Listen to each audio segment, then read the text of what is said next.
There's a story that I always tell that gets me in trouble. It's the hadith of the Prophet ﷺ that husbands try to use against their wives, where he mentions Ibrahim ﷺ visiting Ismail ﷺ.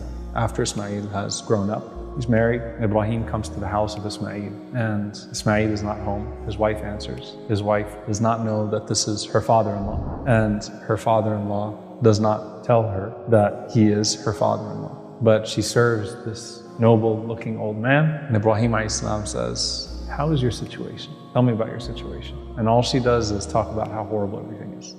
It's terrible. We're living in hardship, poverty, just complaints. And Ibrahim ﷺ says to her that when your husband comes home, give my salam to him and tell him that he should change the door to his gate. So Ismail ﷺ comes home. "How was your day?" She says, "This old man came by, and very interesting old man.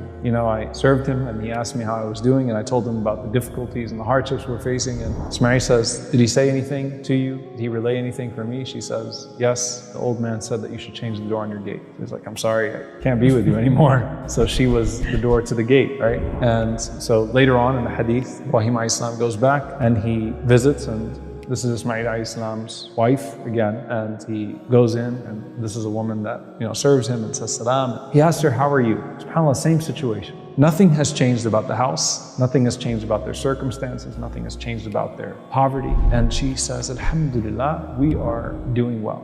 Everything's great." All she has is good things to say about their situation, and he's pleased. And he says to her, "When your husband comes home, give my salam to him and tell him he should keep the door on his gate." So Ismail ﷺ comes home and says, "How was your day?" And she says, "This noble, beautiful old man came by today, and I served him, and then he asked about our situation. I told him, alhamdulillah, how our situation is." And Ismail says, "Did he say anything to relay to me?" And she said, "Yeah, he said, when your husband comes home, give him salam and tell him to keep the door on his gate." He says, "Alhamdulillah, I get to keep my wife." That's really what this boils down to.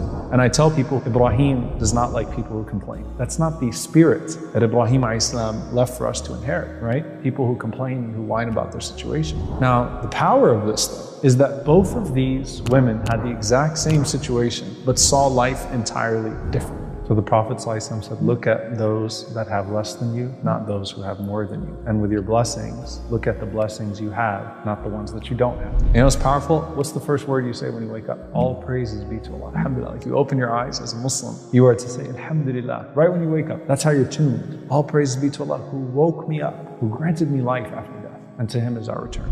I did not even take for granted that I'm going to open my eyes to him. And the fact that I open my eyes, the very first thing that I say, Alhamdulillah. And so the whole day should be Alhamdulillah. And the Prophet ﷺ said, whoever wakes up